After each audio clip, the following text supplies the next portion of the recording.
I was wrong. I was wrong. And I don't have a problem admitting it. I was wrong. You are wrong. Really, really wrong. And you know what? I got to eat crow.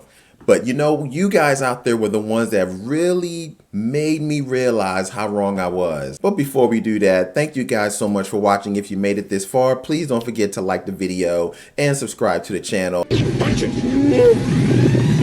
I'm going to do a little bit of a deep dive into why I was so wrong. You are wrong. Near the end of episode 8, we witness Ray Stevenson, which is Baylan Skoll, standing at top of a statue of the father, which is a character from the Clone Wars, the Mortis arc. So to the right of that structure representing the father was another statue, this one depicting the son, which is the embodiment of the dark side of the Force. But here's where it gets intriguing. Baylan was standing on top of the outstretched hand of the father, and as the camera zooms out, it reveals that the father is pointing at something. Now, this is really good, because could this be teasing the arrival of one of the most insane and powerful characters in Star Wars history? That's right. So you guessed it, no other than this potential threat, Abeloth. I was wrong, because I initially teased that I thought the father was calling out to Baylan, but that is not the case at all. So let's talk about Abeloth. Abeloth is a character from Star Wars Legends. She started out as a servant of the Ones, the father, the daughter, and the son, but she eventually becomes the mother. But here's the twist of this whole story. Abeloth wasn't immortal like the Ones were. To gain immortality, she drank from this fountain of power and bathed in it, and she bathed in this forbidden pool of knowledge. And even though she did receive and was granted immense power, this limited knowledge also came at a price, and actually a dark cost. The Ones actually, once they saw what she had did, was horrified by her transformation into who she now is, Abeloth, and imprisoned her on a planet inside what they call the Maw.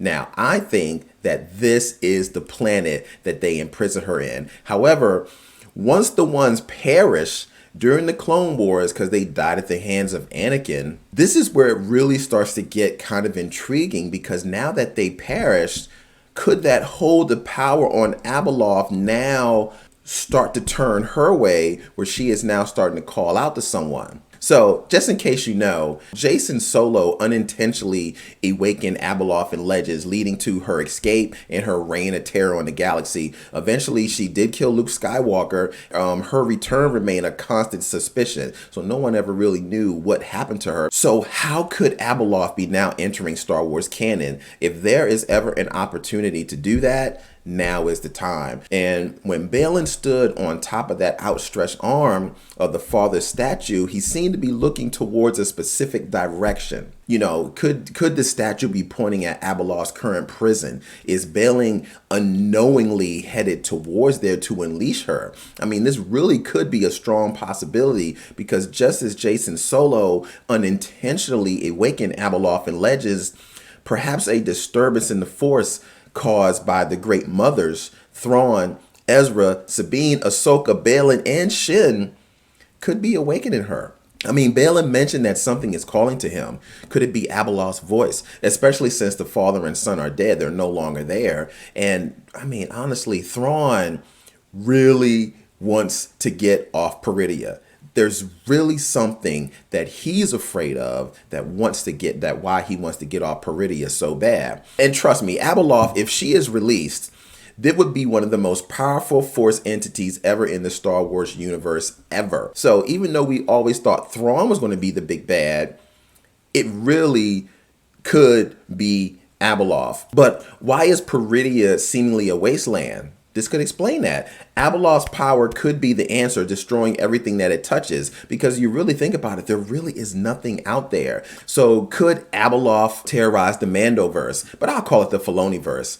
I actually think so, because while Thrawn is assuming to be the big bad, as I said earlier, Abeloth could be the true antagonist in this Filoniverse, because her potential release could reshape the Filoniverse's future. And assuming that they're going to renew for season 2, which I really do think so, it could take place on Peridea with Baylan, Shin, Ahsoka, Sabine all fighting to stop Abeloth after her release. I mean, this could lead to a galaxy-wide battle where forces are coming together to unite to fight against Abeloth, which is, I just really love that idea. So imagine a team up between Thrawn's Imperial remnants and the galaxy's heroes. Abeloth wouldn't care who it was. I mean, she wouldn't care if it was the Empire or the Republic. So in that sense, she poses a huge threat to everyone, which will have to unite everyone in the galaxy. I mean, this could be a major game changer in the Star Wars universe. And there you have it, Star Wars fans. I was wrong. I was wrong. You are wrong. The potential arrival of Abeloth, this threat hinted in Ahsoka Season 1 finale, I'm telling you, could reshape the galaxy in a major, big way. And I will eat crow because I was wrong, saying it was the father. I'm telling you, it's Abeloth. Don't forget to like, subscribe, and share your theories in the comments below. I would love to hear you guys' thoughts. And as always, I really enjoy you coming along with me, and may the Force be with you.